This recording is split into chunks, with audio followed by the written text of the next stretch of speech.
Your book says that one of the largest obstacles to changing culture is the view of volunteer service inside of Washington. What do you mean by that? So interesting. So President Bush in the 2002 State of the Union announced a ramp up of the Peace Corps started by a Democrat President, John F. Kennedy.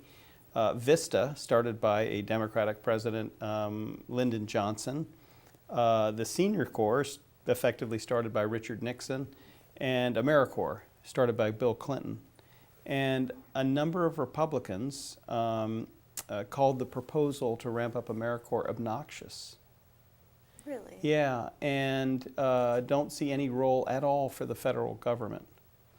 And so when I went in to brief them, I said, do you like Habitat for Humanity? Do you like Teach for America?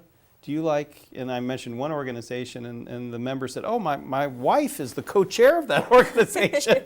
I said, terrific, because it turns out that the federal government actually pays a living stipend to the person who does a full year of national service in the organization that your wife is the co-chair of. And people didn't realize that. They thought, oh, this was the federal government coming in and controlling everything and dictating where you served and paying for everything. They didn't realize it's a public-private partnership where the stipends and the funding is fully matched, and the support goes to these nonprofit organizations and faith-based groups, which a lot of Republicans, support. And once they understood that, then we were able to grow AmeriCorps to the highest levels in history, and in fact, it's still at that same level today. That's great. Yeah. So basically, there was just a need for some more knowledge and information about. Yeah, and politics gets in the way. It was created by President Clinton, and Republicans, weren't all that thrilled about that. Even though, with the passage of time, the most enduring legacy of a tragically short-lived presidency of John Kennedy was the Peace Corps. And that was broadly accepted. I met with 534 members of Congress. There was one member who wouldn't meet with me. And most of them supported the Peace Corps. A little more mixed support for some of the domestic programs, but once they learned how they functioned, they were supportive. Yeah. So the Peace Corps does have bipartisan support, and as you mentioned, AmeriCorps has the detractors. So as Speaker of the House, Newt Gingrich tried to kill the program before it started. AmeriCorps volunteers have helped rebuild many communities during its 20-year history. So how do you see this program evolving in the next administration? So what's very exciting is we have a strategy now, the Service Share Alliance, where we're not just dependent upon the federal government. So when I looked at the 1961 memo that Sergeant Shriver wrote President Kennedy on the formation of the Peace Corps, Shriver actually wanted to run the Peace Corps through colleges and universities. I mean, imagine that, great recruiting grounds for fabulous volunteers, right? Absolutely. Who can connect their education to the service they would do. He wanted to run it through nonprofit organizations and agencies at all levels of government. But the infrastructure in 1961 didn't exist. Most colleges, most nonprofits, most agencies weren't equipped to run such a program like the Peace Corps. But they are today. And so we've unleashed more than 200 colleges in the United States that are creating service year fellowships, during college or post-graduation, to do a full year of national service. 412 employers who are saying, if Carrie does a service year, that'll be a factor in her getting a job with our company. So it's like this labor market poll where if you serve your country, you can get course credit in college, and it can lead to a credential that'll help you get a job. That's a different conversation than just serve. Right. Because people view it as, it's part of a successful life. We also envision, General McChrystal says, when you go to the airport, every time he goes, he gets invited to go on the plane first. Well, what if you've served in Teach for America? Shouldn't you be invited to maybe board the plane, because civilian and military service are two sides of the same coin? So we're trying to create that expectation in the country, and the most commonly asked question of the next generation would be, where did you do your service year? So Carrie, where did you do your service year? Yeah, see, that's a great question. Right? And I love that it's part of the conversation that's evolving. Yeah, exactly. And, Education Corps, Boston. Oh, really? The other thing that's powerful about it is that in addition to solving problems like the high school dropout challenge, disaster preparedness and response, conservation of rivers and parks, veterans reintegration, and go on and on and on, it also knits the country back together.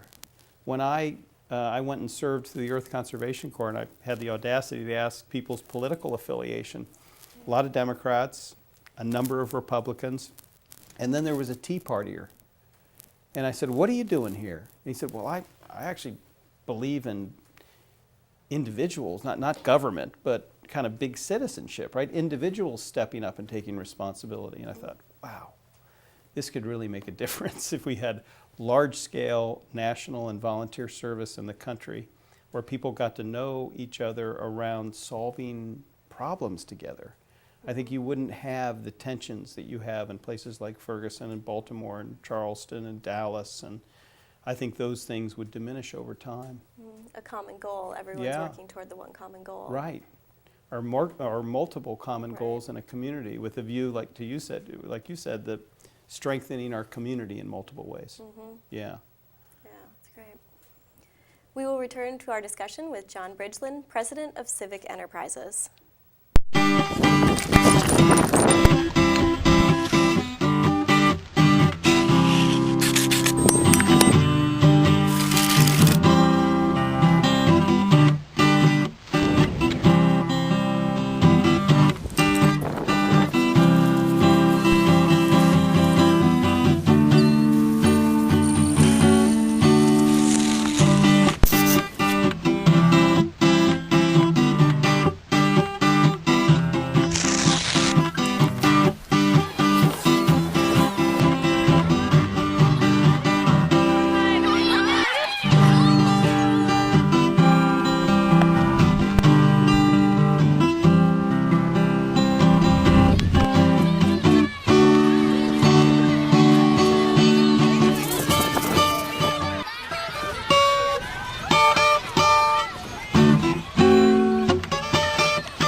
Being a foster grandparent has definitely given me a purpose in life.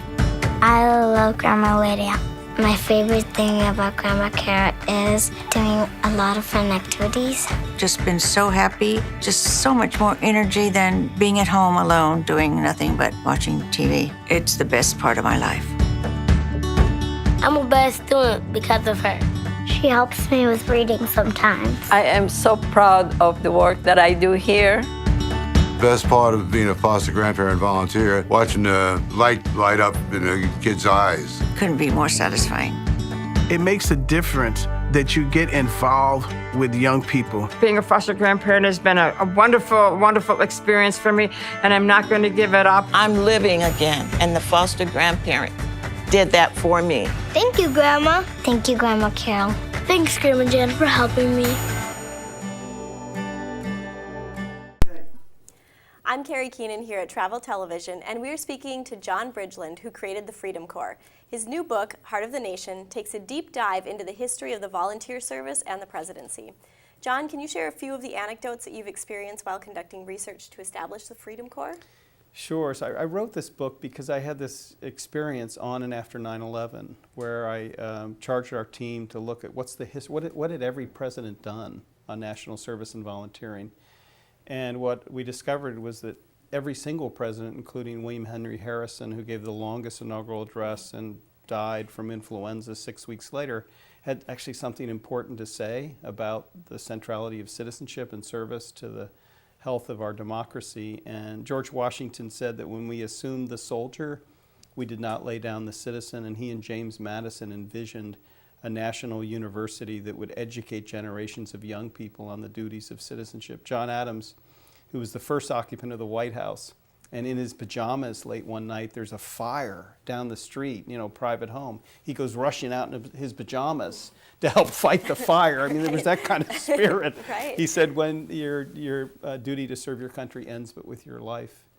I had my ancestors fought in the Battle of Gettysburg in the Wilderness Campaign, and so Abraham Lincoln's words that it is us for the living to carry on the work that they hear so nobly advanced. And the Gettysburg Address, has a lot of meaning to me Teddy Roosevelt, whose face is on Mount Rushmore, and who gave a fabulous, man in the arena speech, should be men and women in the arena speech, where he said, the credit belongs to the person who's in the arena, whose face is bloodied by dust and sweat, knows the great enthusiasms, and devotes himself to worthy causes. But it was Franklin Roosevelt who really gave us the largest experiment during the Great Depression, called the Civilian Conservation Corps, and I talked a little bit about that earlier. And then John Kennedy goes to the University of Michigan at 2 o'clock in the morning after he had debated Richard Nixon earlier that night, and says, how many of you, he spoke to 10,000 University of Michigan students who waited up for him. Wow. And he said, how many of you want to be doctors and spend your days serving in Ghana and Africa, Latin America, that New England accent. And 2 students, Judy and Alan Guskin, who I've gotten to know, went to a local cafe and on a napkin wrote out a scroll saying that they would serve in the Peace Corps if John Kennedy started it. And they got thousands of students across the United States to sign it. And Wow. they took it to Ted Sorensen, who was John Kennedy's chief of staff. And Sorensen told me later that, Kennedy sort of announced the Peace Corps off the cuff, and it wasn't clear how serious he actually was. But then when there were thousands of students across the United States who said, we're ready to serve, it became, one of his top priorities. And within a year, he was sending off Peace Corps volunteers from the Rose Garden of the White House to Tanganyika, and Ghana and other places around the world. And then every president since has had both Republicans and Democrats alike. The Vista, the Senior Corps, Points of Light. Ronald Reagan goes to the Republican National Convention and says that the American spirit of volunteering and association flows like a deep and mighty river through the history of our nation. And Bill Clinton, AmeriCorps, President Bush, who I served, did Freedom Corps, President Obama, who I also served, signs the Edward M. Kennedy Serve America Act, which so named by conservative Republican Senator Orrin Hatch, in this great spirit of bipartisanship, that authorizes a large-scale increase in all these programs, and we're working really hard every day to fulfill that promise. We'll return to our discussion with John Bridgeland. I really love helping other people. I love being in AmeriCorps Vista because you really can dive right in. I want to join AmeriCorps Vista because I feel obligated to give back in some way. I'm Sarah Allen. I'm a Resource Development Coordinator, AmeriCorps Vista at Habitat for Humanity East Bay, Silicon Valley. My name is Aziza Sullivan. I'm doing social media with Habitat for Humanity because I think affordable housing is something that everyone should have access to. I can craft a tweet and say $200 puts a front door on someone's new house. It's able to reach out and expand our audiences, our donors, our volunteers in ways that were not possible even 5 years ago.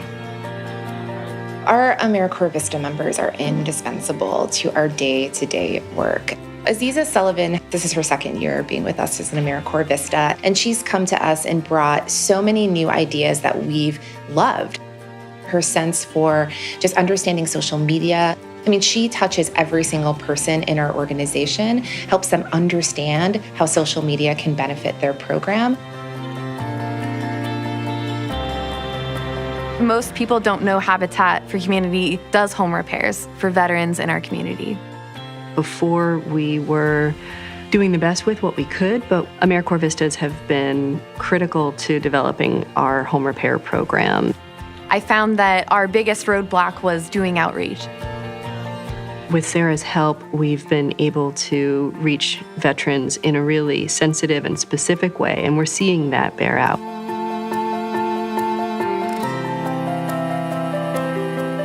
Most veterans have a hard time reaching out for help. Many living on fixed incomes, their house can have a lot of disrepair or not physically accessible for them. My name is Carolyn Garner. I'm William Prince's daughter. He served 27 and a half years in the United States Navy. He's just a very proud American. He would get cold because the house was so drafty. The outside was starting to come apart. His electrical and his plumbing all had issues.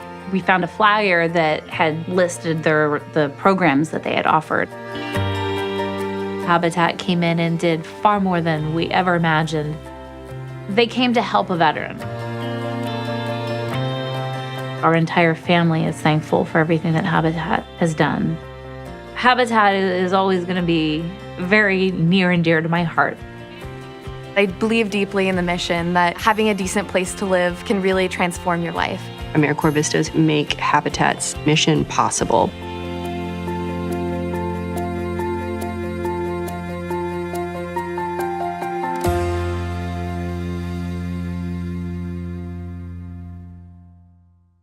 We're back with John Bridgeland. You were at the heart of the Edward Kennedy Serve America Act, and your book gives the reader an idea of the coalition put together to lobby and support the bill. When did you feel it was about to become a reality? When I first met with Senator Orrin Hatch and Senator Edward Kennedy separately. And interestingly, they were two U.S. senators who had called me right after 9/11 to say, what can we do to help? Senator Hatch invited me in, and I learned that he had done his 2-year Mormon mission. He's a Mormon, and had served in the Great Lakes. I think I remember it. And he had this big experience, and he wanted to give other people that experience and have the opportunity to serve, their country and world. And then Senator Kennedy, of course, his brother, with 2 words, ignited a positive revolution of people who wanted to give back to the country, and ask not in his inaugural address, which is remembered forever. And he very much was committed to providing concrete service opportunities. And when I realized the 34-year relationship between someone who was extremely conservative and extremely liberal, or at least perceived to be, and how close those 2 men were, and positioned on important committees that could actually move it, I was really hopeful that it could happen. So we surrounded them with, of course, President and Mrs. Bush were extremely supportive, President Bush 41, President Clinton, and a coalition of about 200 to 300 nonprofit organizations, business leaders, faith-based groups that all wanted this to happen. And it was literally signed within the first 100 days of the Obama administration at the Seed School in Washington, D.C., and it was a great moment. Yeah, that's quite And now an we've got to accomplishment. carry the work forward. And interestingly, I was driving through rural Kentucky to go to a high school dropout summit, and my cell phone rang, and it said unknown. I wasn't going to pick it up, and I picked it up, and it was Senator Kennedy calling from a hospital bed in Florida. He had brain cancer and was dying, and yet he took the time to call me and say, you remember when my brother talked about passing a torch? I said, well, I was 3 years old, but I remembered it later.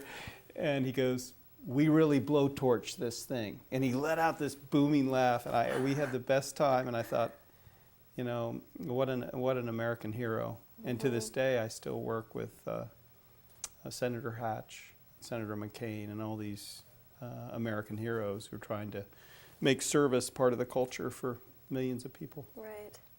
So what about the Civic 100?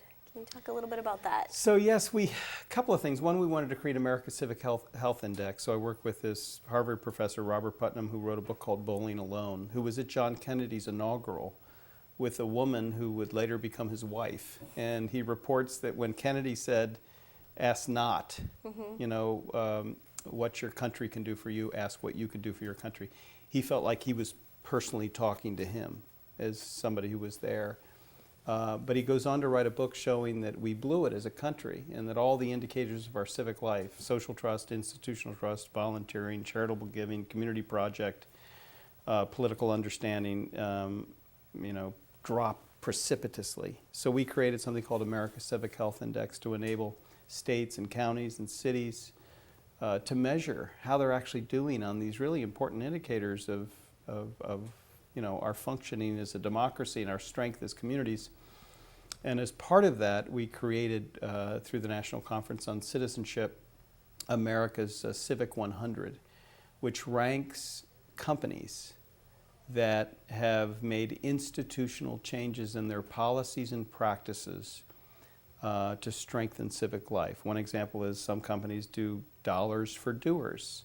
Their foundations will give money to causes in which their employees actually go and they volunteer in those organizations.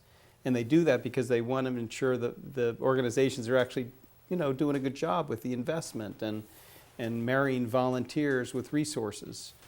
Other companies that compete in the marketplace, like banks, came together after 9/11 to collaborate on building homes for low-income Americans. And so lots of innovative ways in which companies can become model civic organizations, and we wanted to encourage and reward that. That's a great thing. A company I worked for at one time had paid volunteer hours, and we were encouraged to go out and volunteer, and we got paid for it.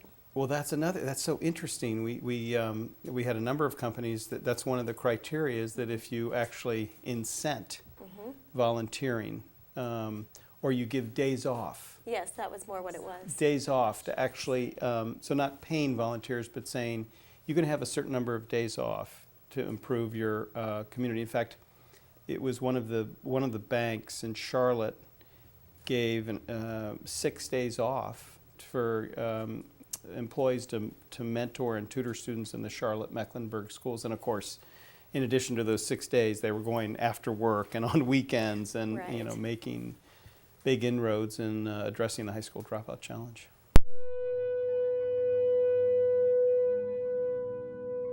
We can be. We must be the first generation to end extreme poverty. The generation most determined to fight injustice and inequalities. The generation that saves the planet from climate change. And this is how it will get done. The global goals. A 15-year plan For everyone. Everywhere. With no one left behind. We will live in a world Where nobody anywhere lives in extreme poverty. Where no one goes hungry. Where no one Wakes in the morning Asking if there will be food today. We will live in a world where no child has to die of Diseases we know how to cure. and where proper health care is a lifelong right for us all. We will live in a world where Everyone goes to school. and education gives us the knowledge and skills for a fulfilling life. We will live in a world where all girls and all women have equal opportunities to thrive and be powerful and safe.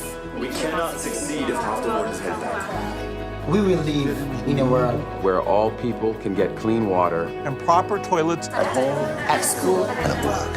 We will live in a world where there is sustainable energy for everyone. Heat, light, and power for the whole planet. without destroying the planet.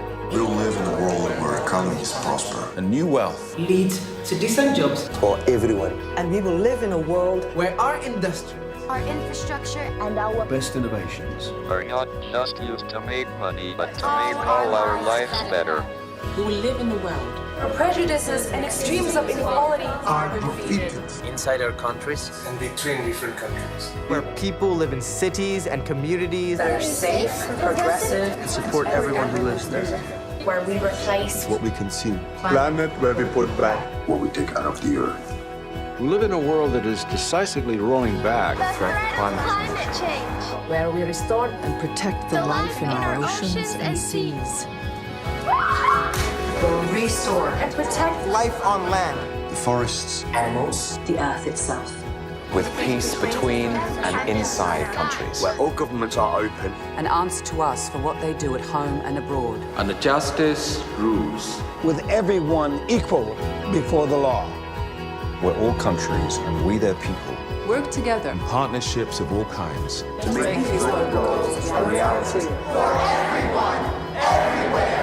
These are the United Nations global goals For sustainable development. Let's get to work. Let's make it happen.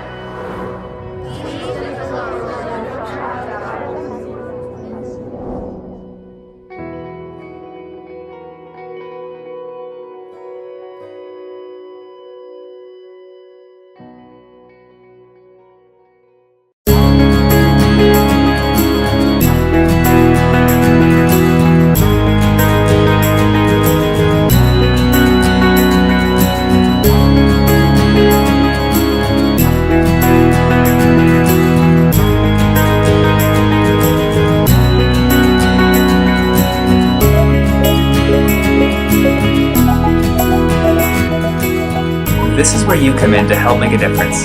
Poverty is not the same in every country, city, or community. Ask yourself, what does poverty look like in your community? Do you know someone who is living in poverty? Has someone in your family not had enough money for food? What can you do to help the world reach goal number 1?